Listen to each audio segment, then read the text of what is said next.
Hi everyone, I'm Maria McLachlan, and a short while ago I posted a video that showed a Patreon-only video I'd made that Patreon objected to and had asked me to remove, and I responded by closing my Patreon account. Amongst the responses I got to that video was this one from one Ron Howard, not the famous actor of the same name, I presume. Patreon denies bigotry. Good on them.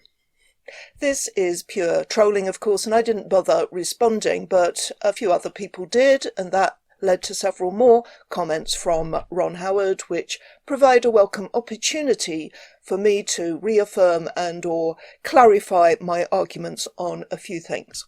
First, I recall doing this in a previous video, but let's just refresh our memory as to the meaning of the word bigotry. Obstinate or unreasonable attachment to a belief, opinion, or faction. Oh, what, like a belief that someone born a male should be accepted as a woman for all purposes just because he says he feels like one? It doesn't say an obstinate or unreasonable attachment to the truth, which is, of course, that women are female and men are male and therefore don't belong in women's spaces and sports. Prejudice against a person or people on the basis of their membership of a particular group. Yeah, kind of like disdaining the group of people who hold an obstinate attachment to the truth and won't be intimidated into silence about it.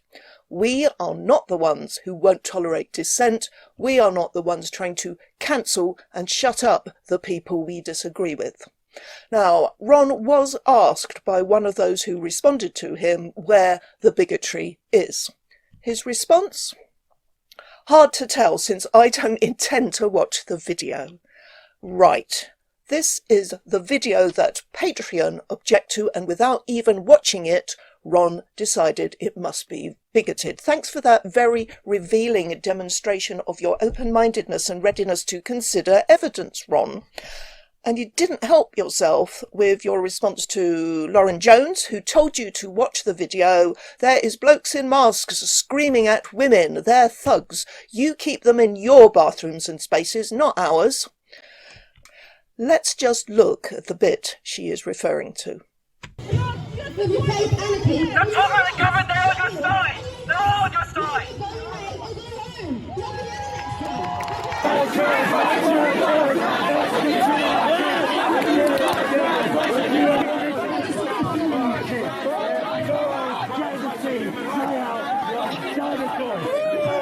Oh, get in the sea! Die out! You're dinosaurs! Dinosaurs! Fossils! You're gonna die out! You're gonna die out! You're gonna die out! You're gonna die out! You're gonna die out! You are ancient history! You are fossils! You are dinosaurs! You are failed! You are failed! The ideas have failed! Get in the sea! Get in the sea like Colton! Go home! Get in the sea! Look after your kids! That's not the worst I've seen by any means. In fact, one day I may make a video putting together all the footage I've got of gender nutters abusing and trying to intimidate women. But here's Ron's response. Never seen people screaming at trans people in protest? Nope, it's just them, right? No. I have never seen anyone behaving like that towards trans-identifying people. Certainly no feminist or women's rights activist behaves like that. And neither have you, be honest. We don't behave like that. We don't need to behave like that because we have reason and humanity on our side. The reason these men behave like that is because they are beyond reason. They have no humanity and they hate women who won't submit to their will. He goes on, when people angrily protest Nazis, do you say the same thing about the protesters? So women who don't want men in our spaces and sports are comparable to Nazis? How exactly? How dare they feel strongly about people denying their existence and wanting to put them in a situation where they cannot even use the bathroom? This is why I call the gender ideologues a cult, and that sentence contains 2 lies, both straight out of the cult playbook. Both of them are dealt with in my series about transgender ideology and awful arguments by trans activists. Do yourself a favour and check it out before opening your nasty, lying mouth on this subject again, please, Ron Howard. Right, back to his response to Magenta Bonce. I love that name. He goes on to say, probably more of Maria's claims that trans identity doesn't exist. I've never said that. In fact, I use the term trans-identifying all the time, and I mean by it someone who identifies as or with the opposite sex and tries to present as such. Where I presumably differ from Ron is that I say the fact that you identify as something doesn't make you that something. That's all. And it's not a bigoted position. It's one based on truth and one for which I can argue coherently, whereas those who take the opposite view, the view that if you're born male but identify as a woman, then you are indeed a woman, cannot argue for it because it's an absurdity. It's precisely because the cultists can never come up with a rational counter-argument that they resort in their frustration to calling us bigots and Nazis and other silly epithets. That it is a mental illness. I've never said that either. There is no mental illness called transgenderism, but as I said in another recent video, this guy is trying to present transgenderism as something like homosexuality, as something natural and innate, rather than as a symptom of a mental health problem or a psychological disorder, a paraphilia, or a temporary trend spread by social contagion.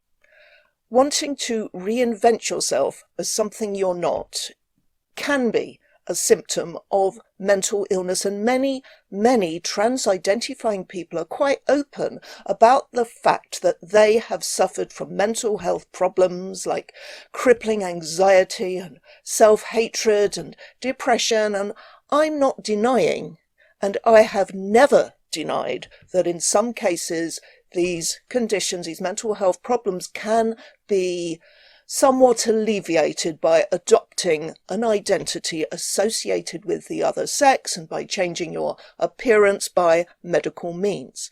I'm getting really fed up with people putting words into my mouth and making assumptions about my views. It's not just Ron, it's nearly every detractor who comments here. Sometimes medical transitioning helps, sometimes that effect is long-term, sometimes it is only short-term, and sometimes it doesn't help at all. But even if it does help, that doesn't mean it's the only thing that can help. That is the whole truth to the best of my knowledge, and it is the whole truth that I am interested in. My position is that medical transition should only be a very last resort after all other therapeutic approaches have failed, and it should be a fully informed decision made once the person has reached full adulthood. But in any event, whatever you do to your body, your appearance, you cannot change your sex, and pretending it's about gender makes no difference to those you are hurting with your decision when you demand to be accepted as the other sex in all circumstances. And that trans women threaten the safety and rights of women. Well, they do, because they're men, and the rights they threaten are the rights to having certain spaces, most sports, and a few occupations or voluntary positions for women only. I'm not going to state the obvious yet again because I have already done so in numerous videos, so here is a nice Venn diagram that sums up the position. The large circle represents men and boys. We use the word males to be absolutely clear that we are talking about people who are born male, whatever they call themselves. A much smaller circle represents the sex predators. It is almost but not entirely contained within the larger circle. As it says in the bottom corner, this diagram is not to scale. I don't know what proportion of men or indeed women are sex predators. I only know that it's a minority, in the case of women, an extremely small minority. And the third circle represents trans-identifying men. Again, we don't know what proportion of men are trans-identifying these days, and of those that are, we don't know what proportion are sex predators, but some are. It is a fact that some trans-identifying men commit violent and sexual crimes against women and minors. Therefore, simply claiming a trans identity should not be taken as any kind of reassurance to women that a male person in a dress is any safer to be around than any other man. This is so obvious. Everybody knows it. Anybody who denies it is lying to themselves or very deluded. Probably more attempts to deny trans people, especially trans women, human rights like access to appropriate medical care at developmentally appropriate ages. I've never tried to deny anyone any kind of medical care. That's a really crappy thing to accuse me of. Of course I wouldn't deny appropriate medical care, but we undoubtedly disagree on what we consider appropriate and what we consider to be care. In any event, I am not in a position to be able to deny medical care. I am only able to express an opinion on it, as is anyone else, and unlike Ron, I don't call people whose opinions I happen to disagree with bigots unless they show the kind of intolerance displayed towards me by Patreon and others that he is applauding. Now, Ron raises three serious issues in his various comments that he's made under more than one video. These are puberty blockers, the rate of regret, detransition, and suicide amongst transitioners and would-be transitioners. I'm going to make and upload one about puberty blockers as soon as I can after this one. I don't know when that will be because I've got a lot of other stuff, unexpected stuff going on at the moment.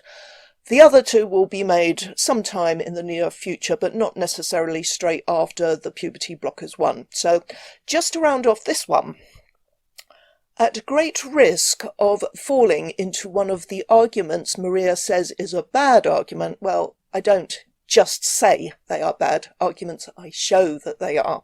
You are, of course, at liberty to disagree, and I won't call you a bigot for doing so. You folks are clearly on the wrong side of history on this one. What? By sticking to the actual science-based truth that people can't change sex? By pointing out that women are typically smaller and weaker than men, so for the sake of fairness, most sports should be sex segregated? By pointing out the truth that women are frequently abused by men and should be able to have certain spaces sex segregated? How?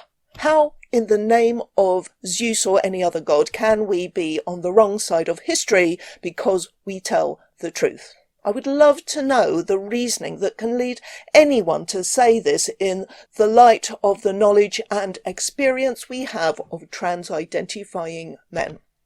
We never seem to get any further than trans women are women. They are. Yes, they are, because reasons, or it's in the brain. Okay, of course, the whole idea of there being two sides to history, one wrong and one right, is a load of crap anyway. It's just another tactic employed to try to suggest that we are somehow aligned with Nazis and homophobes who oppose gay rights. What we call the right side of history are those who think like us and how we would imagine we would have thought and what we would have done had we been alive back in that particular time and place. The typical genderist who says we're on the wrong side of history is perhaps subconsciously imagining some time in the future, looking back and thinking, oh, thank goodness the Allies defeated the Third Reich. Thank goodness apartheid in South Africa is no more. Thank goodness gay men and women achieved equal rights.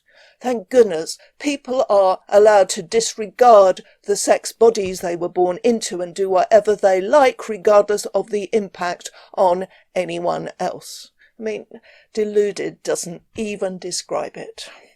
That's it for now. Thanks for watching. Bye.